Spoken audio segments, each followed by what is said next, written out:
good afternoon. I should probably stand this way because it is another darts video. It's been a little while since I've done these. So yeah, I've basically done last couple of weeks, a couple of live streams, and I did a bit essentially of how much does it cost to be a darts player. But if you haven't seen these videos before, I am going to do a bit of a practice session today with a theme. But essentially, my mission is within 18 months, can I turn into a professional darts player? Essentially, I used to be sponsored by a company called Unicorn that makes all the dartboards. Well, they used to do the ones that were tournament standard. Now they win more, but they've sponsored some of the best players in the world. So Phil Taylor, Gary Anderson, Raymond van Barneveld, James Wade, Adrian Lewis, old sort of world champions like John Lowe, Bob Anderson, John Part. So yes, some very, very big names or players. And I was part of their Generation 180 team. I'm seeing if I can sort of relive that childhood dream. So what I'm going to do today, I haven't played too much in the last week. We're just going to do a bit of around the world. And I've using Talk Sport as a bit of an idea here. What they tend to do is they tend to do an interview with a pro player while playing round the clock, and they hit a segment of the board, so they go 1 to 20, and then they ask 20 questions. I'm going to do that with two versions today, one with singles to start with, just to warm my arm up, and then one with sort of the doubles around the board. The first lot's going to be kind of what questions for me, so you can get to know me a little bit more again, and yeah, some darts related things, darts related questions that I would go for. Be interested to know if you've got different opinions. And yeah, the sort of second part of it's going to be a darts quiz. So yeah, hopefully you'll be able to join in with that one. I haven't seen the questions at all. I'm not going to look up any answers. I'm not going to get any answers for it. ChatGPT's come up with them. I'm hoping they're going to be accurate. So yeah, if I don't know the answers, please comment below if you have some different ones. But yeah, let's get on with the first one. So we're going to go 1 to 20 on the singles. Oh, come on, Harry. Oh dear. Oh, I've hit a single one. Right, we'll look at what the first question was. Okay, so the first question is a darts related question. It's what is your favourite checkout to hit and which one always seems to haunt you? So my favourite checkout, I have to say, is 72. I absolutely love that treble 16 double 12 combination. And the good thing with sort of 72 as well is if you hit the single 16, you have another 16, so you're staying in the same spot to hit tops. And tops is, to be honest with you, one of my favourite doubles, if not my favourite. So 72 is my favourite. Now, which one haunts me? Which one would I worry about if I had it left? Do you know what? And I'm sure this is a common one as well. But 5, 1 double 2, don't like it at all. Don't like trying to hit that single number. If not 3 double 1. So yeah, they're the sort of checkouts I hate when you've got to hit a single number before you hit the double, and you haven't got any sort of, you can't throw a bad dart and correct it. You either bust it and you're out, or you get it. So yeah, 72 is a good one. And 5 is the one that haunts me. Oh, come on. There's the 2. And there's the 3. So I've hit 2 and 3. Next two questions are single 2 and single 3. If your dart style was a movie title, what would it be and why?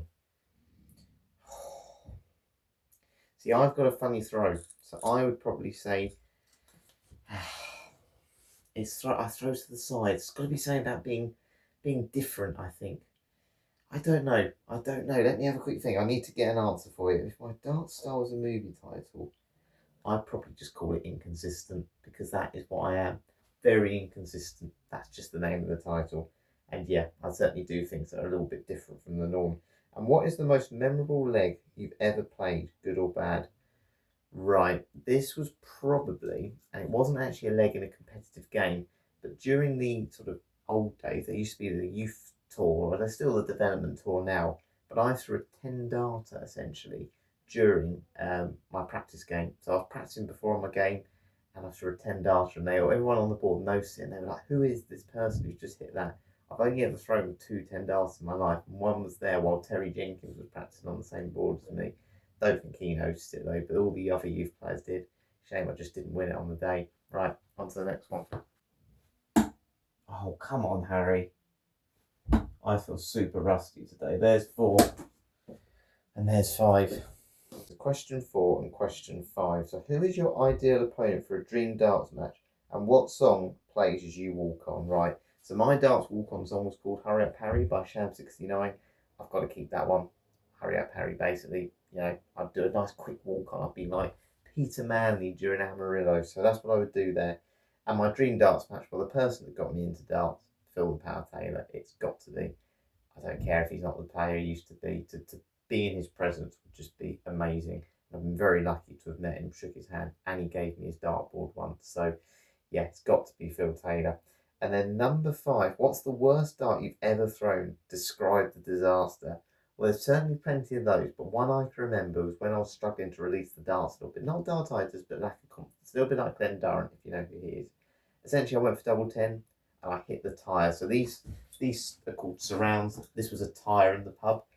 Went in the tyre, and the bloke who was just there just laughed at me, and I gave up darts from that moment because I just knew it wasn't working. I was so scared to hit anything, and that's always been the double that I missed that night that just put me off playing darts. So yeah, that was certainly a disaster, but thankfully I didn't get anyone in the sort of chalking part because they were standing the other side. I would have worried otherwise. 6, 7. Oh, but they were better. A little bit more central in the targets there. So number 6 was, if you could improve one part of your game overnight, what would it be? It would be mentality, but I probably would say, going back to what I said earlier, not thrown to the side so much. I think that's why I hit a lot of 5s, because I'm sort of pulling back here and it's going off to the side. So I'd probably try and, if I could, straighten my arm a little bit more. But it's really hard to do that if you've got so used to something for over 10, 15 years. I've been playing since I was 9 on a proper dartboard. 20 years, that's a long, long time. So that's probably the one thing I would love to change if I could. And then number 7, what's your pre-match ritual or superstition, even if it's weird? It's not that weird, but I have to go to the toilet before I play. It doesn't matter if it's a game of best of 3, best of 5, a 10-set game. It's just that feeling I need to go to the toilet. And that's no different with darts or running or whatever. Straight after the game or the game before me, if we're on a deciding leg, I'm straight in the toilet. So yeah, that's probably my ritual. But I think a lot of you watching this would probably do that when you play darts in a pub. There's 8. There's 9. Oh, at last, I've finally hit 3 in the row. So 8, 9, and 10. On to the next questions. Okay, so next question. So what was single 8? What dartboard number do you secretly fear hitting when it matters most? Do you know, a really weird one, because I love the double of this, but single 12, I really don't like that part of the board. And it's strange because, again, I'm someone who throws a little bit to the side. And maybe that's because I think it's going to go into the surround a bit. Because I'm there, and 12 is this side of the board when I'm throwing, being a lefty, maybe it worries me. But again, it's a mental block. And a double 16 is another part of the dartboard I really don't like. Just really got fearful of it. So that side of the board, rather throw across myself a little bit more. And I think that brings it a little bit closer to my face. Single 9. If your darts nickname had to describe your personality off the board, what would it be? Boring. I'm very, very boring. I'll get up early, go for a run. If I'm not working, I'll go to bed early. All those things. I'm just boring. So I'm just going to say boring would be my nickname. Harry Boring Annals. But it was the Force. But yeah, maybe it's something to do with fitness again. Being a bit different, maybe. I feel like I'm different. I'm not like your standard looking darts player. But even though that is sort of clearing up now, darts players are becoming more conscious about their health. But yeah, I've always been that way, even when darts was a pub sport. Running and darts, very much contrasting. So yeah, I don't know, something along those lines probably. And then number 10, you're allowed to pick any pro player as your doubles partner. Who's joining you and why? Right, well, the one it would have been was Eric Bristow, because Eric Bristow would tell you how it is. When Phil Taylor used to win money and things from tournaments, when he used to sponsor him, Eric Bristow would be like, okay, great, give me that money, on to the next one. No praise, no like, well done. That's what I need. I always want my flowers if I played well. I wanted people to reassure me everything's okay. I needed some tough love, and that's what I think he would have given me.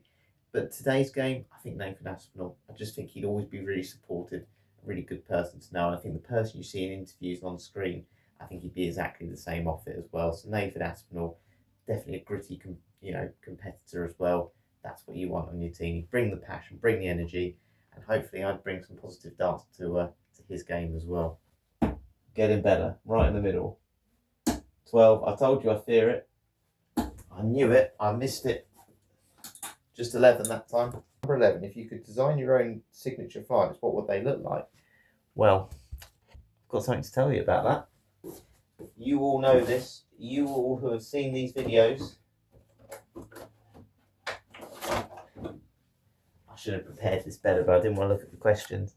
There are my own signature flights from when I was sponsored by Unicorn. So yeah, basically I had to just sign a bit of paper. I had to do like 10 signatures when they came to visit me, and yeah, essentially they got printed. So yeah, good question, ChatGPT. That was what I would go for.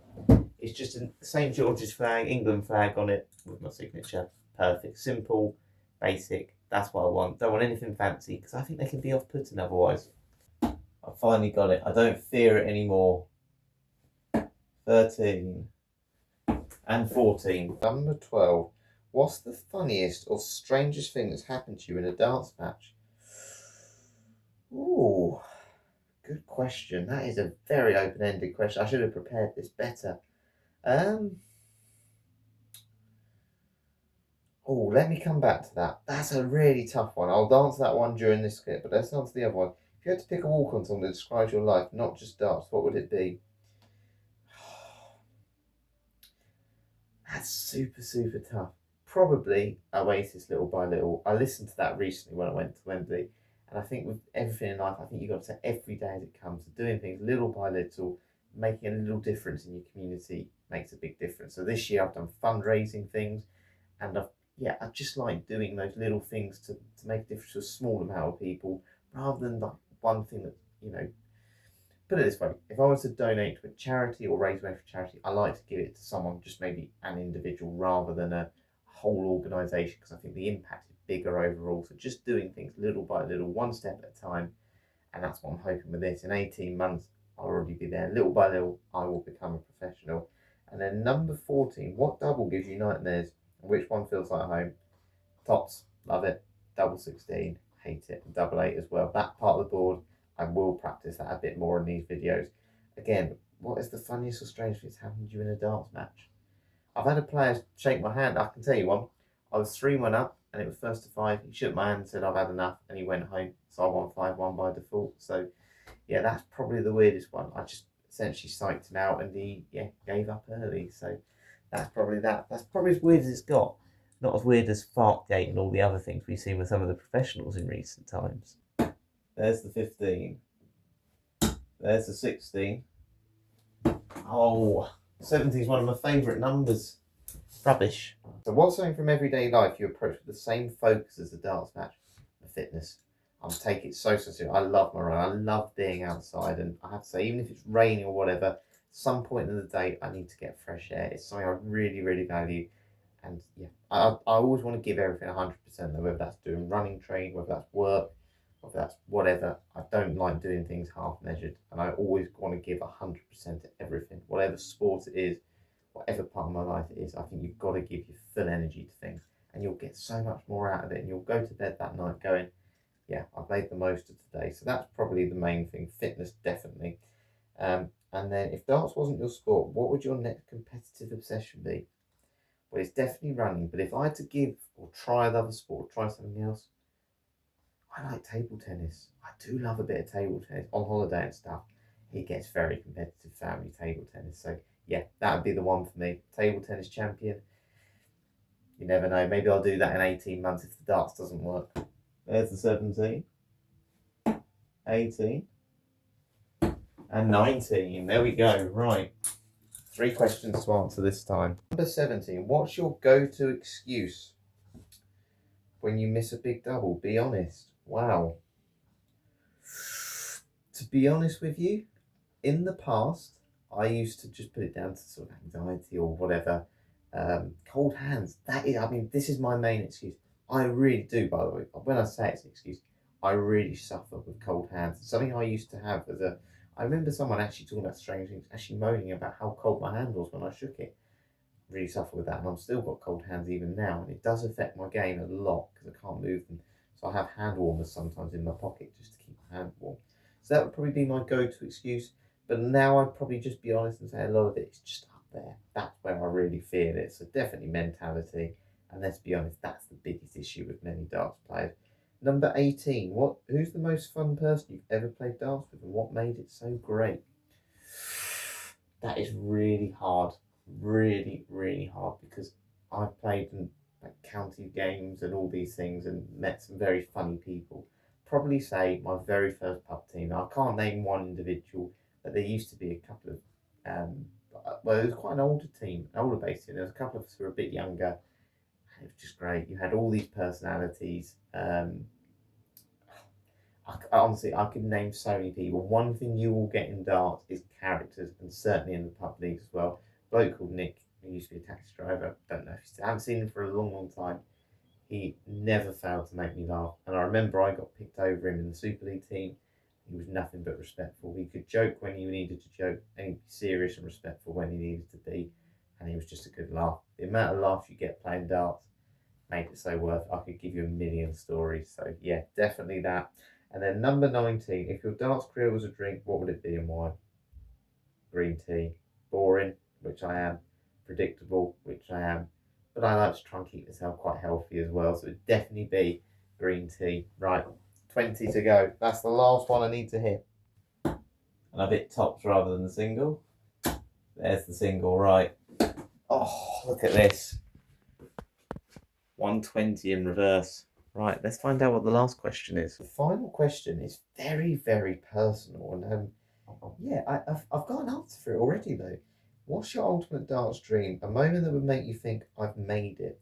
Now, I'll be honest with you, and when I played darts when I was younger, it was to be world champion. I wanted to be Phil Taylor. I wanted to win 16 world titles. And my darts dream is not to be pro in 18 months in reality. I know that's not going to happen. I know I'm not going to win 16 world titles, but we'll give it our best go during this period of time. We'll see where we get. But I think I've already achieved my darts dream. You would have seen earlier, I had my own darts made for me, I had my own flights, had all those things. And yes, it didn't ultimately lead to anything else. But when I first played darts, Generation 180 Unicorn was a big, big deal. And to achieve that, obviously through the help of so many people, my parents, all the people at the academy that I went to at Petersfield, all those people that basically gave me that opportunity to become a Unicorn sponsored player, that was the dream. To have achieved that, how can I say I've not achieved everything? I've played Raymond van Barneveld on the stage. I've met James Wade. I've practiced with James Wade. I've practiced with Simon Whitlock. I've played matches against Terry Jenkins. I've done all these experiences. I cannot ask for more. Darts has given me a heck of a lot over the years. And yeah, it's still a big hobby of mine. Whether it's going to be anything more than that, doesn't matter. I still have my dartboard behind me. It's still in my room. I still have a single bed to accommodate that. And whatever happens with darts, it's still going to be a big part of me. So I think this video's got very, very long. So what I'm going to do, I'm going to save those other questions, the quiz questions, for next week. We will go the doubles on the board next week. Hopefully you'll be able to answer some of those questions as well. And I will try and get some answers, proper answers from ChatGPT then. But yeah, thank you very much for watching. Please let me know your answers to these questions as well. Also, these are quite open-ended questions. So if you are someone who plays darts, yeah, let me know some of your experiences, funny experiences, particularly, you've experienced in pub leagues, and maybe any characters that you know, or any players that have gone on to be professional that you can tell me a little bit more about. But yeah, thank you very much for watching today. Let's not get, I think this is episode 18 now. We're getting closer. 18 months. It's about 12 now. But yeah, thanks for watching. Catch you later.